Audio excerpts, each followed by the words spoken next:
Emma Caldwell.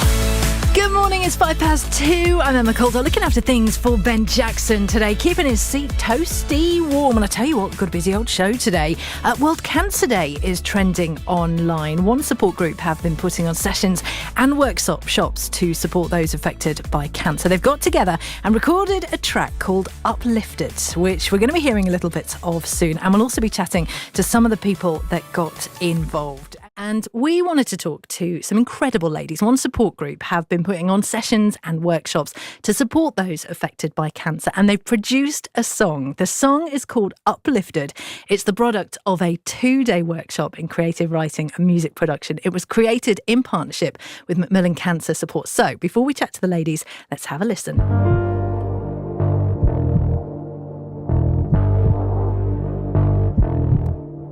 Oh, it's so emotive, isn't it? The group is put on by our Apnapan. Indy is the development lead, and she joins me in the studio alongside Anna and Alisha. Thank you so much for joining us today, especially on World Cancer Day as well. Indy, let's start with you. Tell us a little bit more about Apnapan and how the group started. Thank you for having us. Totally it initially welcome. started a couple of years ago. I was approached by Macmillan Cancer Support in the Osborne building. Cut a long story short, they felt that there was a need in Leicester for a cancer support group, which was for the South, not specifically for the South Asian community, but which was going to be more appealing to the South Asian communities of Leicester. So hence we set up Apnapan Cancer Support Group, and it's successfully been running for over 2 years now in 2 different locations in Leicester. Amazing. So what do you do to help people? It's a peer support group. It's been described as an open pair of arms where you come in and you just got a big hug, and we offer that peer support. So it could be somebody feels that they have a family member who's on the cancer journey, so we offer that support to the family members and the carers, and also those that are on the living with or beyond cancer. It's offering that peer support to them. And seeing how we can help them. Sometimes it can just be a cup of tea. Sometimes it can be a conversation where, there's tears, and it's just offering that peer support and just that environment that you're not on your own. And this is it. And this is why it's so good to talk. We were just talking before the interview about the fact that the more people talk about this and the more people are open about this, the more, if people are listening at the moment and they have maybe had a cancer diagnosis themselves or they're caring for somebody with a cancer diagnosis, those conversations are happening. Anna, we'll go to you. You are one of those living with or beyond cancer. How was it for you when you got that diagnosis and you thought, who am I going to speak to about this? I was shocked. I was really shocked, and I was left alone. Like I don't have any immediate family in UK. My father lives in Latvia, and he's elderly, so he cannot travel. A bunch of friends abandoned me, unfortunately. So it was very tough. And actually finding Apnapan was such a huge relief because I found a family. I found so much support. And like when you have a cancer, it doesn't have to be like, you don't have to have a person who's staying with you 24 hours. You just need that, hey, how are you doing? Like, are you all right? Do you need any help? Or can I just hug you? Can I just cry on your shoulder, Because you're right. You said, you lost some friends. I think sometimes people are so scared to do the wrong thing that actually sometimes it's maybe seen as easier to do nothing. But like you say, just that kind of how you doing? You okay today? Makes such a difference, doesn't it? Yes, exactly. Some people freeze. They don't know how to deal. So that's why, as you said, these conversations are important. We're normal people, we want to enjoy life.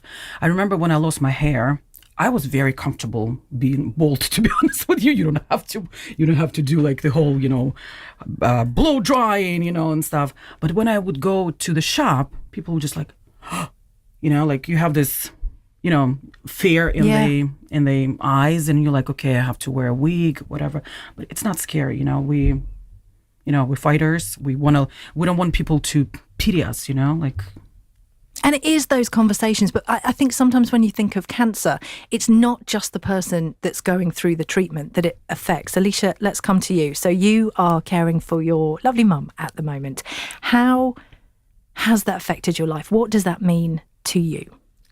So, just before my mum got diagnosed, we just lost my granddad from cancer. We never actually knew where it was because it was unknown primary. So when my mum got diagnosed, the first thing we thought is she going to die? What's going to happen? And like Anna's saying, just having that support and having someone to just check up on you and see if you need any help, and especially for carers, seeing like what kind of support they can have, and like if they need a break or anything, even just a visit over or just like a hello from someone, even just little things make such a big difference. And I think they really do. And I think, there'll be so many people that are listening right now who are in that caring position for a loved one, a husband, a wife, a mum, a dad, a child, or a friend. And I think sometimes, I say this from experience of, unfortunately, my best friend died last year from cancer. And honestly, I felt a little bit of guilt that I needed help because it wasn't me going through that cancer diagnosis. But it's so consuming, isn't it? It can be very draining sometimes, especially like sometimes because like after you've had the treatment, you don't realise, but even after the treatment and or the medication that you've been on, that can cause so many other health issues. And just from that one cancer, it can completely change a person's life. I mean, they could be walking, doing everything, having a daily life, being active, doing cooking and everything. And just with that one cancer, it can make them bedridden and them literally having a completely different life, even being a completely different person. And also for you, it's a completely different life, and you're a completely different person as well from that carer position. We're going to talk more about the Uplifted project that we just heard about, but we'll talk to you in just a sec. First, we'll go to Teddy Swims and Bad Dreams. This is the afternoon show. And this is your BBC Radio Leicester. It's 23 minutes past 2 on your Tuesday afternoon. I'm Emma Caldwell, joined in the studio by Indy, who's the development lead at Apnapan. And I'm joined in the studio alongside Anna, who is beyond cancer. She was living with cancer. Well, I suppose you are living with cancer and that diagnosis. And Alisha, who is caring for her mum at the moment with cancer. We were talking earlier, ladies, about how important it is that people know services like yours are available. In terms of people finding out about you, how are you getting word out? We take direct referrals from Macmillan Cancer Support, and also there's a wellbeing network in Leicester, so it's getting the word out, and also with other community partners as well. And then there's the social media handles, and then like yourselves, media. Yeah, getting the word out that we're here. On what we can offer. And the thing is, we were talking off air, and there's so many things that go on with a cancer diagnosis. Alisha, you were talking about this with your mum. It's all consuming and kind of takes over your world. But actually, sometimes you just need a little bit of normality in your life. So what do you get from the chats that you guys have? So, like, sometimes just obviously like saying a little hello or something, that can really help.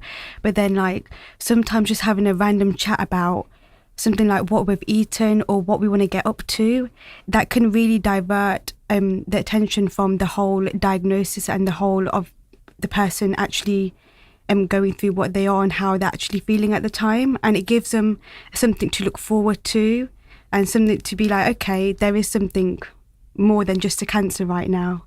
Something that they can like look forward to. Yeah, that distraction as well. And let's talk about a great distraction, because the project that we've just heard, Uplifted, was the product of a 2-day workshop in creative writing and music production. Indy, tell me how this idea came about.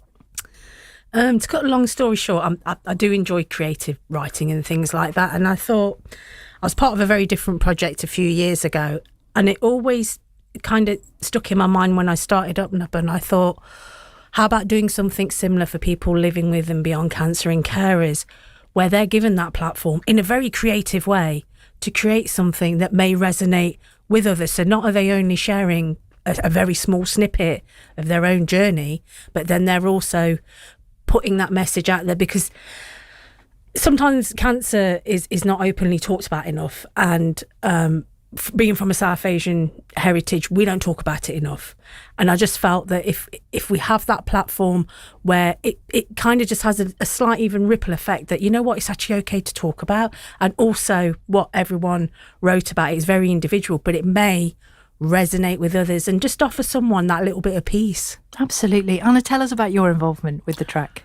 It was very interesting when Indy delivered the message to me that it's going to be a project about poetry. I'm like, poetry? You serious? I hate poetry. It's like, you have to try it. I'm like, okay, it's going to be a challenge, something. And I enjoyed every minute of it. We did a lot of exercises. Mr. Shea, who was producing this project, he did so many interesting, like, interactive exercises that sparked our creativity. And I remember, like, beginning, I was like so stuck. I'm like, I cannot write anything. And then just out of nowhere, things start coming out. And I even written a piece in my native language in Russian, because there's a large Russian community in Leicester, Russian-speaking community, Latvian community. I'm from Latvia. And I wanted to even, like, deliver the message to them, like, I'm here, I'm in Leicester, I speak English, I speak Russian, it's okay. And it's amazing to hear those voices. Alisha, what about you and your involvement in the track? Yeah, so like Anna was saying and Indy was saying here, that all of the words in the track are literally ours, based on our own experiences and finding those similarities. And like Anna was saying that she said words in her language, I also did it in Punjabi, because there's a lot of Punjabi people around, and obviously based off them, a lot of people would probably be thinking that let's not talk about cancer, it's not something to talk about. So like sometimes hearing something in your own language can kind of give you that little like what, bell or something, spark, to think that okay, there is someone there there is a little group that I can go to, I can speak to other people about it. And have you found, since you've been more open about what you've been going through as a carer for your mum, have you found that people have become more open with you as a result? Yes, definitely. Did you find that as well, Anna?